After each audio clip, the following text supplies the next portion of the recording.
Hello, this is Dave with Spinnerack Studios, and welcome back.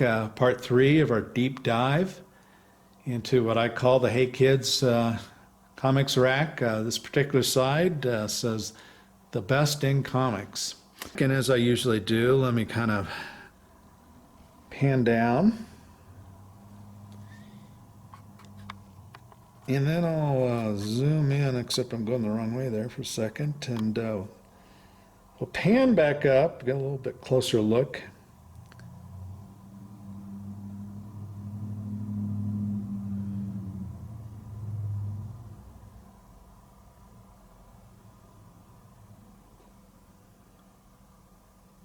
And there you go. So let me pull the books off, and we'll get after it.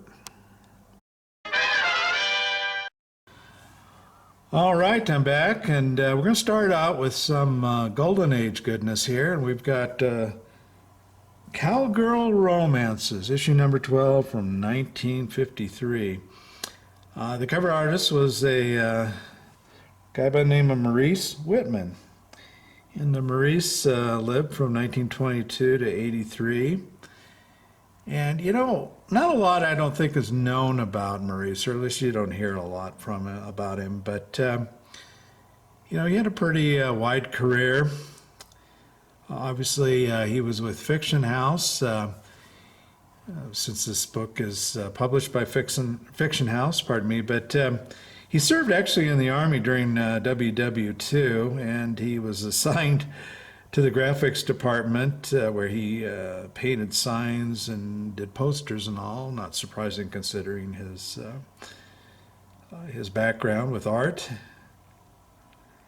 But he's also did some work for Charlton and DC, but perhaps some of his best known work, at least, was with Fiction House, and especially with Jumbo Comics. He did some really great covers with Jumbo. I don't have any of those comics, but you might Google his name in Jumbo Comics, and you can pull some of them up.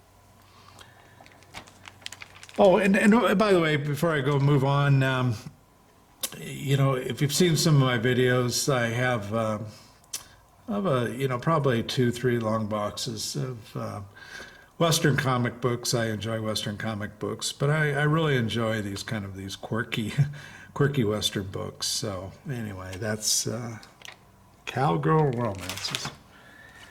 All right, here we have Thor 151, Jack Kirby cover. Thor fighting his arch nemesis, the Destroyer. And here we have kind of a quirky issue of Superman's pal, Jimmy Olsen, issue number 81. And you got Superman and some other ghouls coming out of Pandora's box.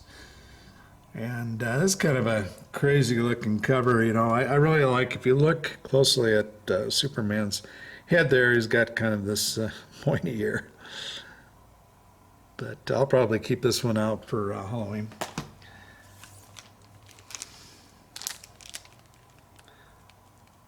Okay, and here we have Marvel Comics presents Wolverine and Ghost Rider, and I believe the artist is a guy by the name of Plunkett, or maybe it's Plinkett, pardon me. Not a lot. I couldn't really find a lot about this artist, but a pretty cool cover. I really kind of like Ghost Rider and the way he's done in the background there. All right, another Thor Kirby cover, 155.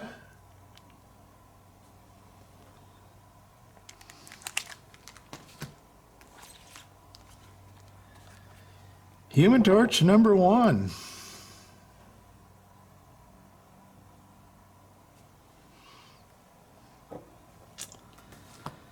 And a little bit more recent book. Here's Deadpool number 1. Of course, not the first appearance of Deadpool.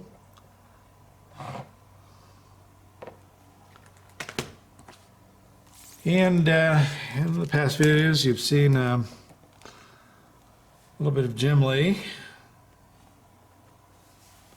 Uncanny X-Men 274.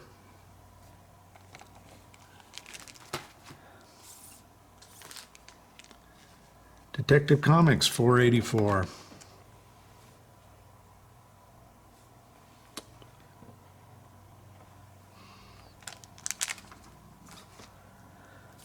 Okay, here we have another one of the Action Comics 1000 covers. And this one is based upon the 1950 decade, of course, the science fiction aliens attack type theme.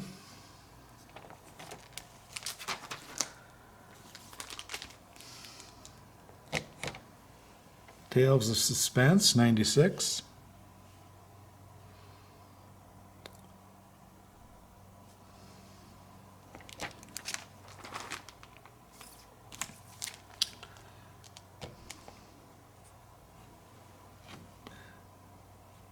Master of Kung Fu.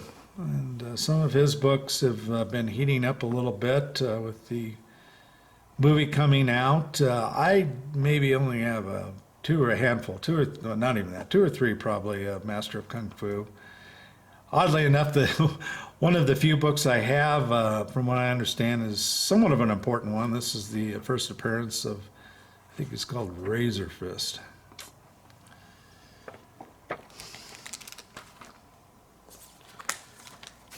Okay, I talked about Steve Rude in my last video, or maybe it was the video before last, but here's a Rude cover of Superman versus the Hulk.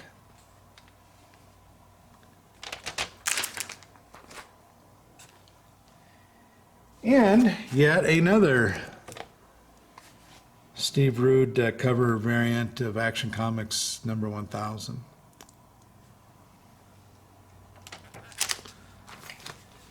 And then moving on, an early edition of Incredible Hulk, issue 109, Herb Trimpe cover.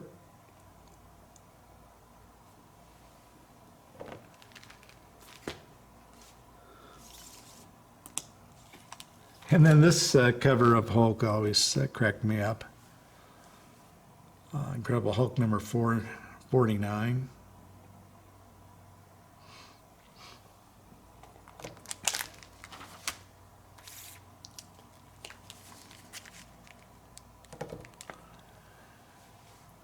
Action Comics 304.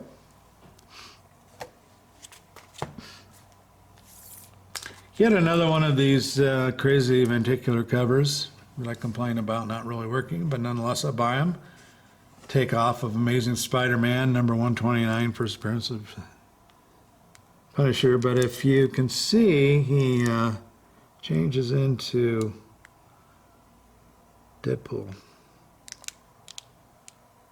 Punisher changes into Deadpool there. Okay, moving on, yet another one of the Action Comics 1000 variants. And, celebrating the covers from the 60s.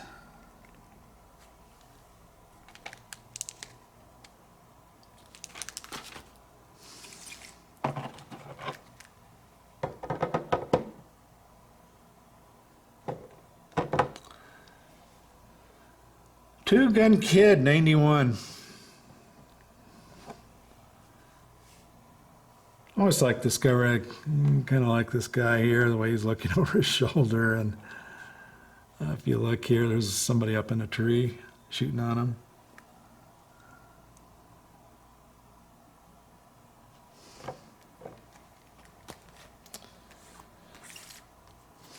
Okay. Sea Devils, gray tone cover, issue number 13.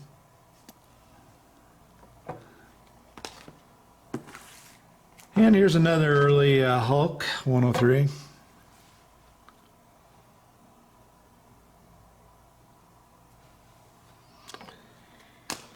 And to add some variety to the rack, here's a Little Dotland, number 49.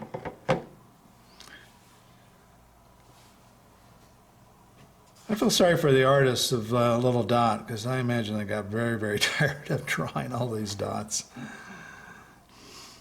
Kind of like drawing Spider-Man's webbing under his arms back in the 60s.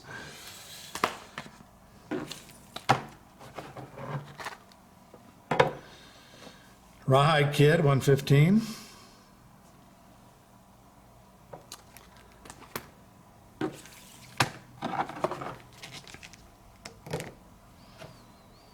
Archie's Madhouse, number 46.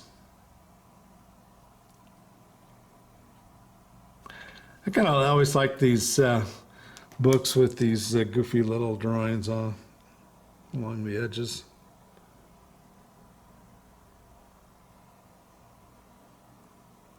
My thumb would get out of the way there.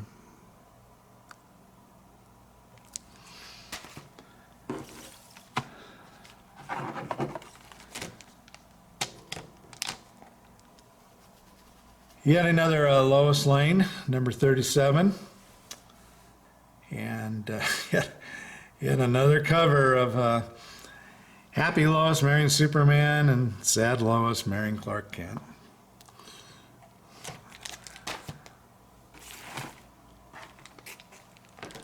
Spidey 89, Doc Ock cover.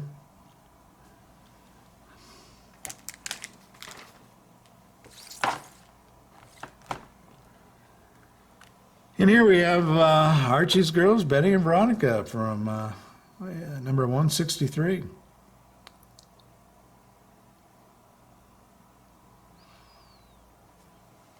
You can kind of see the era based on the styling of the clothing.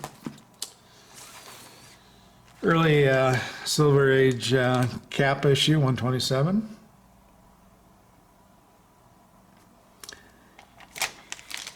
And then finally, we'll finish off with a great John Romita Sr. Spider-Man cover, number 60, with the Kingpin about to swing Spider-Man out into outer space. Well, that concludes the third side of this four-sided rack, and one more side to go. And I hope you're enjoying the series so far, and take care.